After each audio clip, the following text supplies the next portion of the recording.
So guys finally जियो का जो smartphone है आपको 4 नवंबर यानी कि दिवाली से जियो के स्टोर्स में देखने के लिए मिल जाएगा, यानी कि बिक्री के लिए अवेलेबल हो जाएगा। तो आज की वीडियो में हम ये जानेंगे कि जो स्मार्टफोन है इसका जो प्राइस है, क्या उस प्राइस में लेना सही है, क्या किफ़ायती है आप लोगों के लिए, और नहीं है तो क्यों नहीं है, और क्या क्या इसके अंदर फीचर्स हैं, और कितने ये प्राइस में आना चाहिए था, यानी कि कितने प्राइस में इसको आना चाहिए था जिसके बाद में ये स्मार्टफोन ठीक से बिकता। और इसके अंदर कुछ लोगों की ये भी प्रॉब्लम्स है, भाई जियो की सिम चलेगी या फिर अदर सिम भी चलेगी। तो इन सब चीज़ों के बारे में जानेंगे और देखेंगे कि यह स्मार्टफोन आप लोग को लेना चाहिए नहीं लेना चाहिए। अगर आप लेने का मन बना रहे हो ना, तो एक बार इस वीडियो को देख लीजिए और उसके बाद में फिर आपका जो डिसीजन हो वो आप ले सकते हैं। तो आप लोगों को छोटी सी रिक्वेस्ट यही है कि वीडियो क्लास तो पूरी देखिएगा, वीडियो को बिल्कुल भी स्किप मत कीजिएगा। चैनल पर नहीं तो सब्सक्राइब करके बेल आइकन दबाइएगा। मैं आप लोगों के लिए इस टाइप के latest tips and technology video लेके आता रहता हूँ। और हाँ, वीडियो को लाइक करना बिल्कुल मत भूलिएगा। तो चलिए शुरू कर लेते हैं आज की वीडियो। गाइस देखिए, जो जियो का स्मार्टफोन है ना, वो आता है 6,499 रुपये में। अब ये दो तरीके से आप ले सकते हो, एक तो EMI पे ले सकते हो, दूसरा आप इसको ले सकते हो कैश में, यानी कि सारे पैसे एक साथ पे करके। पहले बात कर लेते हैं EMI की। तो अगर आप इसको EMI पे लेते हो तो आपको 1,999 रुपये डाउन पेमेंट करनी होती है, यानी कि पहले देने होते हैं। बाकी के जो बचे हुए पैसे हैं वो आपको EMI में आप दे सकते हैं, जैसे कि 18 महीने की EMI या फिर 24 महीने की आप EMI में ले सकते हैं।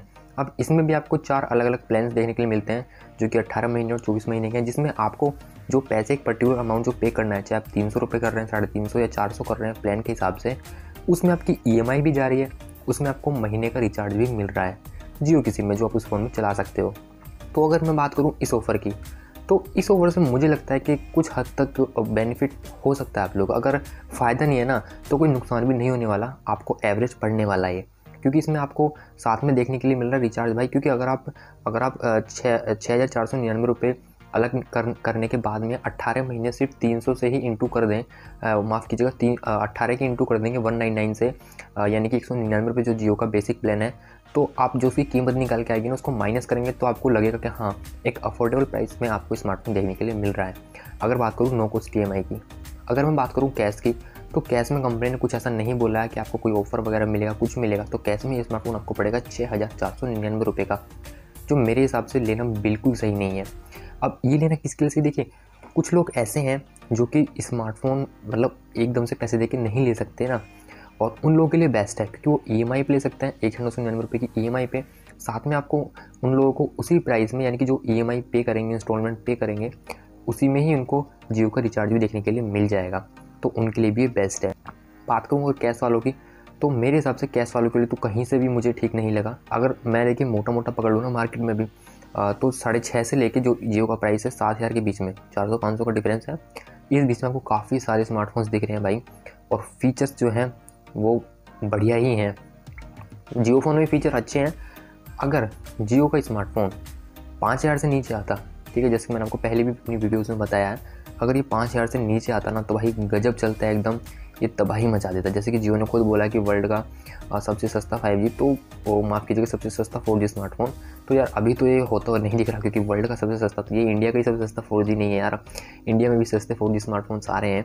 तो अगर बात करूँ मैं इस स्मार्टफोन की, तो आप अगर लेने की सोच रहे हैं 6,500 से 7,000 के में आपका बजट है ना, तो अगर आप एक बार गूगल पे सर्च करोगे ना स्मार्टफोन्स अंडर 7,000, काफ़ी सारे स्मार्टफोन आपको मिलेंगे। आपको रेडमी का देखने के लिए, यानी कि MI का देखने के लिए मिलेगा, आपको इन्फिनिक्स का देखने के लिए मिल जाएगा, और आईटेल का मिलेगा, और काफ़ी कंपनीज़ हैं। और भाई उनके फीचर्स आप देखोगे ना भाई, घबरा जाओगे। किसी में 5,000 mAh की बैटरी, किसी में 6,000 mAh की बैटरी। जियो फ़ोन में आपको 3500 mAh की बैटरी मात्र मिलती है। अगर मैं बात करूँ जियो फ़ोन के सिम कार्ड स्लॉट्स की, यानी कि कुछ लोग भाई ये भी घबरा रहे हैं, चिंता में, या फिर उनको कन्फ्यूज़न है कि भाई जियो फ़ोन में कौन कौन सी सिम चलने वाली हैं। देखिए जियो फ़ोन में चलने वाली हैं 2 सिम चला सकते हो, लेकिन उसमें भी अभी इन्होंने एक कंडीशन रख दी आप लोगों के लिए, यानी कि अगर आप हमारा फ़ोन यूज़ कर रहे हो तो हमारी सिम तो करनी ही पड़ेगी, यानी कि आपको उसमें एक जियो सिम तो यूज़ करनी ही पड़ेगी, साथ में दूसरी सिम ऐड कर सकते हो कोई भी, लेकिन जियो की एक तो यूज़ करनी ही पड़ेगी। अब इसमें भी लोचेबाजी ये है कि ऐसा नहीं है कि आप लोग सोच रहे हो कि भाई मैं इसमें दोनों ही अलग अलग सिम डाल लूँ, ऐसा नहीं होगा, जियो की तो लगानी ही पड़ेगी। दूसरी बात, इसमें जो इंटरनेट है वो सिर्फ आप जियो की सिम में ही चला सकते हो। तो कहने मतलब ये दूसरी सिम जो है वो आप सिर्फ कॉल करने के लिए, कॉल रिसीव करने के लिए, मैसेज करने के लिए, मैसेज रिसीव करने के लिए ही लगा सकते हो। डाटा का एक्सेस उसमें नहीं मिलेगा। कौन सी बात है यार ये, मतलब कोई बंदा आपको 6,500 रुपये दे रहा है और आप उससे ये कह रहे हो कि आप सिर्फ एक सिम में नेट चला सकते हो, वो भी हमारी जियो की सिम में।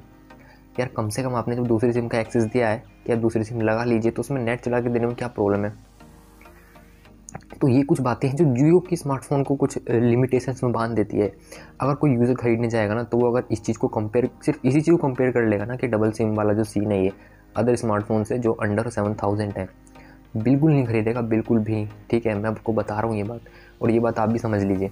तो ये कुछ चीज़ें छोटी छोटी जो यूजर्स को रोकती हैं जियो फ़ोन को ख़रीदने से। जैसे कि मैंने आपको बताया 5000 से नीचे प्राइस होता तो बिल्कुल से शायद इसको लोग खरीद लेते, लेकिन अब तो मुझे कुछ नहीं लगता कि हाँ कि लोग इसको ख़रीदना पसंद करेंगे। और एक बात और बता दूँ, 7000 के अंडर में कुछ स्मार्टफोन ऐसे इनमें फिंगरप्रिंट सेंसर भी आ रहा है, लेकिन इसमें कोई फिंगरप्रिंट सेंसर देखने के लिए नहीं मिलता दोस्तों। तो ये मैंने आपको कुछ बेसिक से पॉइंट्स बताए इसके, जो कोई भी बंदा दिमाग लगा के समझ सकता है।